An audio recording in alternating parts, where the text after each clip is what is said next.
Hello everyone! Kamusta kayong lahat? So, as the title says, pag-usapan natin ngayon, what to pack for your flight from Philippines to Canada. I just want to congratulate you kasi I know na approved na yung visa mo kaya mo pinapanood ng video na to. So, congratulations! And I know excited ka na sa Canada journey mo and I hope this video will help you go over the things you need to pack for your flight. So stick around because today I'm going to share some essential items you won't want to forget. Dumating kami dito sa Canada July 2023 via Philippine Airlines. Direct flight siya from Manila to Toronto. 16 hours lang naman yung flight namin, kayang-kaya. Hindi naman siya nakakapagod. Family of 3 kami and we paid around 270,000 para sa plane ticket namin. So kasama na dyan yung 10% discount sa airfare ng husband ko bilang siya yung international student. So kung magpapal din kayo, i-take advantage nyo yung 10% discount sa mga international student. Sa airfare namin, inclusive na doon yung 7 check-in baggage na tig 23 kilograms and 3 carry-on baggage. And talagang minaximize namin yung baggage allowance namin. Meron kaming dalang 4 na maleta at 3 balikbayan boxes na 15 by 15 by 15. And if you want to know more about our PAL flight experience, I'll share the link on the description below. First up, yung mga documents nyo, yung mga ID or yung mga identifications. Ito talaga yung number 1 sa priority. So, kailangan lahat ng importanteng documents ay dala namin. So, nandyan yung passport, visa, or immigration documents, lahat ng documents na pinadala sa amin ng IRCC.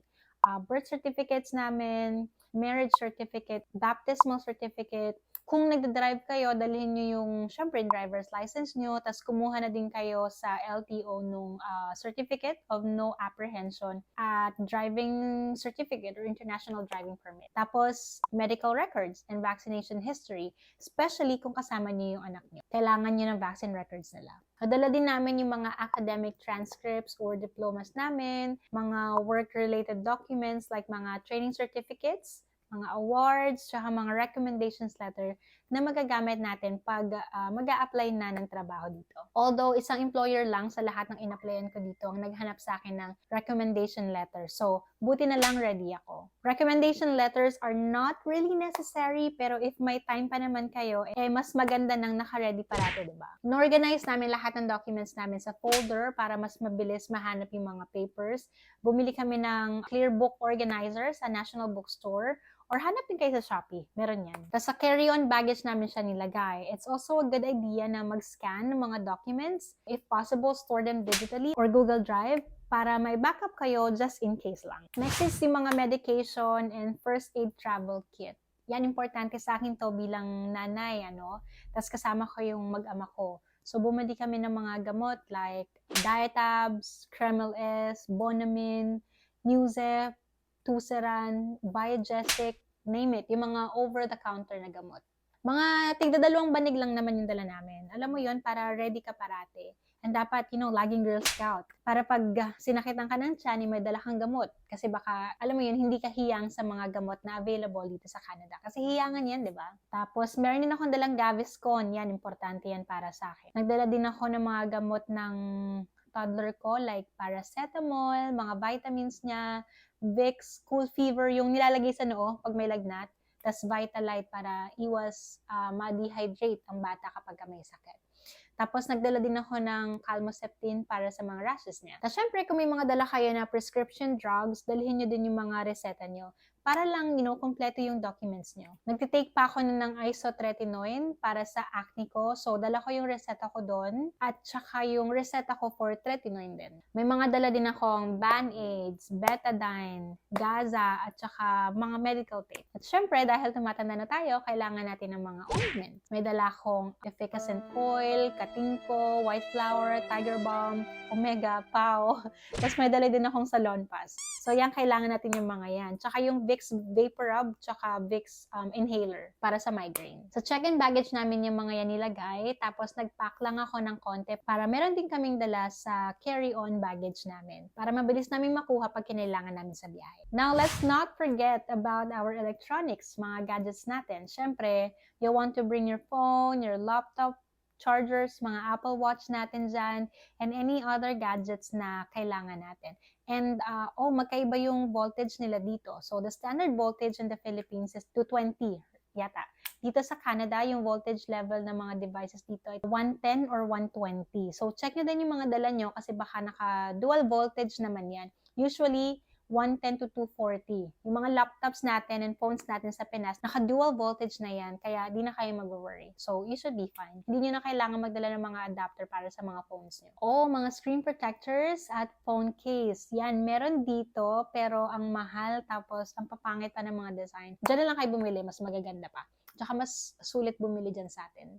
Dahil active pa rin yung mga bank accounts namin, kasi may mga binabayaran pa kaming utang sa credit card, tapos may mga hinihintay pa kaming mga final pay sa mga naging trabaho namin sa Pinas, kailangan namin i-maintain yung access namin sa mga bank accounts namin. Meron kaming extra na Android phone, tapos naka-dual SIM naman yon. So, doon namin nilagay yung SIM cards ko at SIM card ng asawa ko para may access kami sa OTP or one-time password na sinesend nila every time na mag-access ka ng bank account mo. Smart yung SIM na gamit namin, tas inactivate lang namin yung roaming. Kailangan mo lang siyang loadan at least once every 6 months. So, minimum na regular load yata ng Smart ay 50 pesos. So, yun yung pinapaload namin. Tapos, sa Smart website kami bumibili ng load. Pati pala yung GCash at Shopee account namin, active pa din. And nagamit namin yan nung nagpunta dito yung isang friend namin. So, nagpasabay kami ng mga Shopee find, Shopee abubot sa kanila. So, ang ginawa namin is, chinek out namin yung mga gusto namin sa Shopee, tapos we paid via GCash. Then, pinaship namin sa address na nung friend namin. Tapos sinabay na lang nila nung nagpunta sila dito. Canada's weather can be quite different from what you're used to in the Philippines, especially if you're moving during the colder months. So kung winter ang dating nyo dito sa Canada, magdala lang kayo ng kahit isang winter jacket, bonnet, tas gloves para lang may pang-survive kayo paglabas nyo ng airport. Pero kung spring or summer month naman ang dating nyo dito, okay na kahit naka-sweater, hoodie, or normal jacket lang. Dito na kayo bumili ng mga winter jackets kasi mas akma yung mga materials na gamit nila para sa weather ng Canada at para din hindi masayang yung binili nyo. So sa amin, nag-pack lang kami ng mga sleepwear namin, loungewears, tapos dinala din namin yung mga office clothes namin. Manifesting yan, di ba, na office-based job yung mahanap natin trabaho dito. Tapos konting mga damit panlakad, mga casual attires. At syempre, magdala pa rin kayo ng mga t-shirts at saka yung mga komportable na damit nyo. And then, bumili pala kami ng street-style t-shirts from underrated brand. Check nyo yung TikTok account nila kasi magaganda yung mga designs nila and affordable din. May dala din kaming mga heat-techs from Uniqlo, Decathlon, at from Shopee. So far, okay naman yung mga nabili namin sa Shopee. Nakaka-trap naman din siya ng heat, tsaka mas mura pa. Ang difference lang dun sa mga nabili ko from Uniqlo at Decathlon is that makapal yung galing sa Shopee. So, medyo uncomfortable gamitin kasi ilang patong yung damit mo. So, mukha kang bulky kasi naka-heat-tech ka tapos may panglabas ka pa na outerwear, di ba? It serves naman the purpose of a heat-tech. Yun nga lang yung sa Uniqlo at Decathlon, mas maganda yun kasi mas manipis yung tela, maganda yung material na gamit nila as heat-tech. So, madali siyang suotin at madaling mag-layer ng mga damit. Yun nga lang, syempre, mas mahal. May dala din kaming tsinelas pambahay, tig 2 sets kami na dalang sneakers. Dinala ko rin yung isa kong pang-office shoes. Kasi nga manifesting, di ba? So talagang pag ma-manifest tayo na magagamit natin itong mga pang-office wear na dala natin. You guys, yung mga favorite Filipino foods nyo, well, depende sa location nyo dito sa Canada, pero dito kasi sa Ontario, meron naman dito mga Filipino store. So, maluluto nyo pa din naman dito yung mga Filipino foods na nakasanayan natin. Baka naman magdala pa kayo ng bigas, ha? Wag na, dito nyo na bilhin yan. So, mahirapan pa kayo sa pagbitbit. Pero if wala kayong kakilala dito and gusto nyong magdala ng mga panimulang groceries para makasurvive for the first 2 or 3 months at hindi kayo gumastos at puro palabas yung pera kasi I understand, dadating kayo dito, most likely wala pa kayong trabaho, right? Tapos yung pera nyo ay earned in pesos. So kahit pa i-exchange mo yan sa dolyar, galing pa rin yung peso. So mababa yung value ng pera na dala mo. So yung pera nyo, in-earn nyo in pesos, tapos gagastos kayo ng dolyar, mahal pa rin talaga yun. Dugi pa rin kayo doon. So I suggest, dala lang kayo siguro ng mga survival foods, mga pancit canton, Lucky Me noodles, mga snacks, kape nyo, at least makasave ka pa kahit papano. Lalo na kapag kasakto lang yung pera nyo and wala kayong kakilala dito. Tapos iisipin nyo pa yung pambayad sa tuition, diba? I-note ko lang ha, may mga restrictions tayo pagdating sa food. Hindi ka pwedeng magdala ng anything na may meat, yung mga chicharon, tapos, may limit lang sa pagdala ng mga dairy products tsaka mga infant formulas. Check out this page from the Government of Canada about bringing food into Canada for personal use. Focus more on Table 2, food products allowed into Canada originating from a foreign country other than United States. Kung magdadala kayo ng tinapay, it cannot contain meat. For dairy, cheese, ice cream, yogurt lang ang pwede. Tapos, pwede yung fish and seafood except puffer fish, and Chinese midden crab. So, pasok din dito yung mga dried fish. Instant formula, sabi dito, 20 kilograms. Tapos, dapat commercially packaged, sealed, and shelf-stable. Meat products, I heard stories na naharang sila sa custom because may mga dala silang mga canned goods like corned beef, spam, or anything na may meat. Tapos, hindi na de-declare sa customs. And sabi nila, if it's meat, don't bring it. Mapahop yung baboy pa yan, huwag yun ang dalhin. But according dito sa website, pwede yung mga products cooked and safe at room temperature. Products purchased in a sealed container like mga ready-to-eat meals. So, it's really up to you if you want to bring it or not. And ang pinaka-importante kasi is that you declare it. Isama niyo yan sa declaration niyo sa CBSA paglapag niyo ng Canada. But ang take ko kasi dito, wag mo na lang stressin yung sarili niyo. Dito na lang kayo bumili ng mga canned goods para mas safe. And mas maganda magpakasigurado na lang kesa, alam mo yun, maabala ka pa. Kung fan ka ng mga Korean and other Asian skincare, ay girl, mag-hoard ka na. Well, nahirapan ako dito maghanap ng mga products na ginagamit ko, nahiyang ako. Gaya ko na sensitive and acne-prone skin, hirap ako mag-try ng ibang skincare kasi baka hindi ako hiyang. Tapos syempre, pag hindi ako hiyang, magkaka-acne na naman ako. You know, ito yung something na sana pala dinamihan ko yung dala ko. If you're into Asian skincare, meron namang mga mabibilhan dito, kaya lang mostly through mga online shops mo siya ma-order. Tsaka, syempre, may kamahalan din. And hindi ko pa gaano na-explore if may mga physical shops ba sila dito or at least retailer na mabibilhan. Sadly, yung mga ginagamit ko na products, wala sa Sephora at sa Amazon. So, problema ko talaga siya ngayon. Ito ba yung something na sana pala dinala namin? Yung nail kit. Like, mahal dito yung mga nail polish, yung mga gamit pang linis ng kuko. So, magdala na lang kayo ng galing dyan. Tapos, nahihirapan ako maghanap dito ng ano man tawag doon?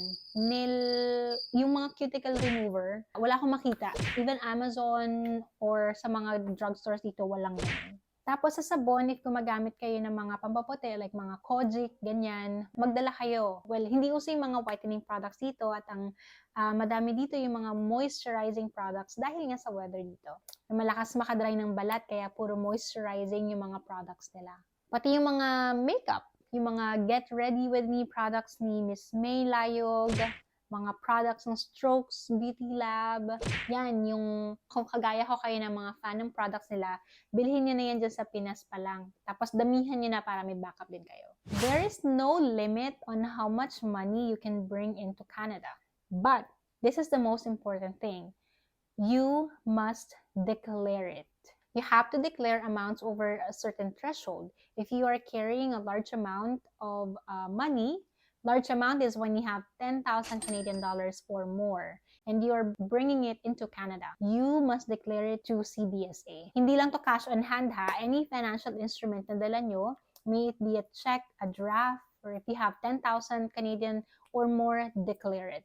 Upon arrival, you need to fill out the declaration form if you're carrying $10,000 or more, and you may also be asked to explain the source of the funds and your reason for bringing them into the country. Failure to declare can result in fines, penalties, or the money being seized by border authorities. And of course, we don't want that, right? So again, kung marami kayong pera, sana all, pwede nyo naman dalhin lahat yan. Walang limit.